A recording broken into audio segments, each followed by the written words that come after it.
karfin sha'awar miji da karfin sha'awar mata. Akwai matar da bata damu da namiji ba kwata-kwata, kawai tana yin auren ne dan da ibada, dan dai kar a ce bata yi ba. Ko 'ya'ya kika ga ta samu, ba wai tsabar sha'awa yasa ta je aka yi alakar aure da ita ta tara 'ya'ya ba, kawai dan dai ta raya sunna ne kawai. Yayi ya gama ya tafi abunsa, ita bai dame ta ba. Akwai irin waɗannan matan, amma gaskiya ba su da farin jini a wajen maza, kuma wannan din aibu ne kuma illa ne, ba burgewa ba ce. Allahumma illa shekaru, tsufa yakan iya canja mace daga yanayinta na sha'awa ta dawo ba ta da sha'awa. To in Allah ya jarabi mace mai miji mai karfin sha'awa, akwai namijin da kuma mai sha'awa ne sosai, ita mijin kuma ba sha'awa, to maganin abun shine, zan faɗi abin da ba kya so, amma haka za ki haƙuri, ki ba shi dama ya ƙara aure. Saboda me? Ke ɗaya ba za ki isan masa ba, kawai ki ce wani inda hali ka ƙara aure. Kwana biyu yana can, kwana biyu yana gidanki, wannan ba laifi ba ne. In ba da kudin auren, ki taimake shi ya auren. Wannan shine adalci, wannan shine daidai. Aure kun fara gunaguni ko?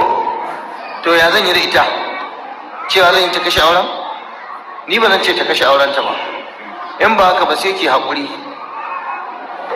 Idan akwai wani maganin da zaki amfani da shi da zai ƙara miki karsashi da nishadi, kuma ba shi da illa a gangan jikin ɗan adam, ba da side effect, ya halatta ki sha, da zai ƙara miki karsashi, ya ƙara miki nishadi, ki alaƙar aure da mijinki, matuƙar babu cutarwa daga ƙarshe.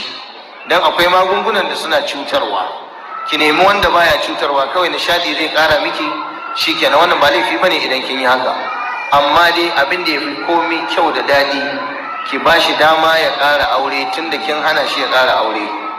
Na'am.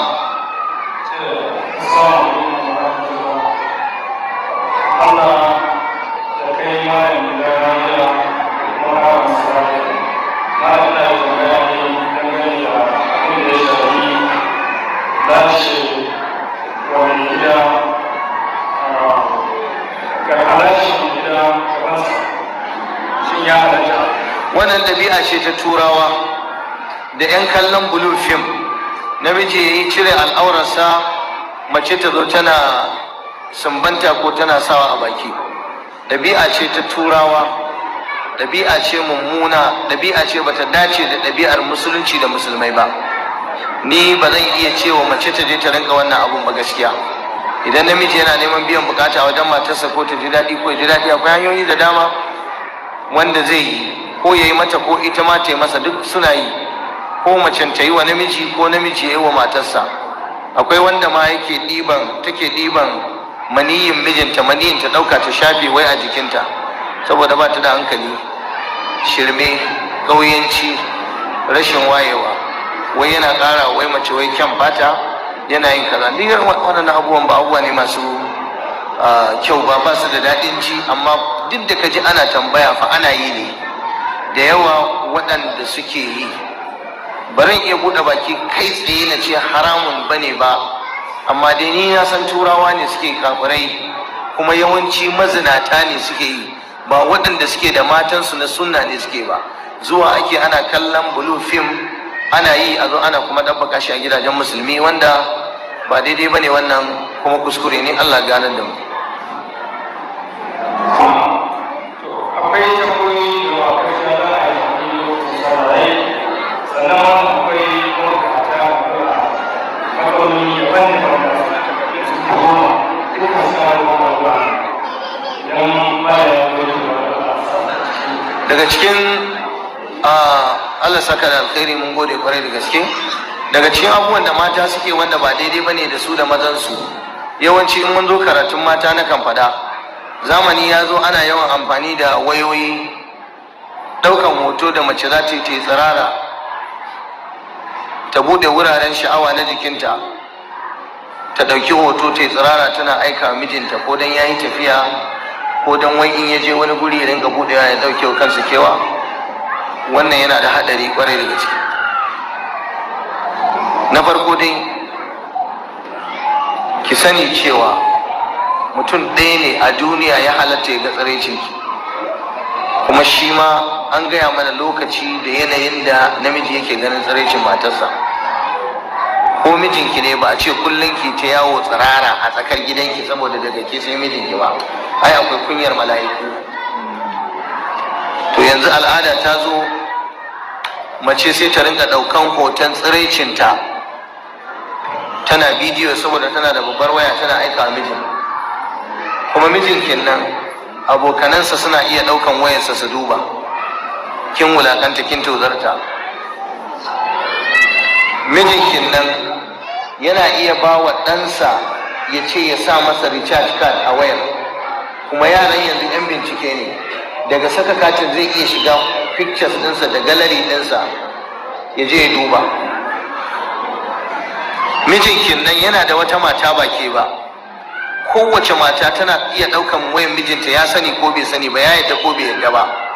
Kuma mace in ta ɗauki wayan mijinta abinda take fara dannawa gallery pictures, za ta iya zuwa ta je ta buɗe ta gangare shi, kin kunyata kin wulakanta. Mijinkin nan yana iya kai wayarsa gyara,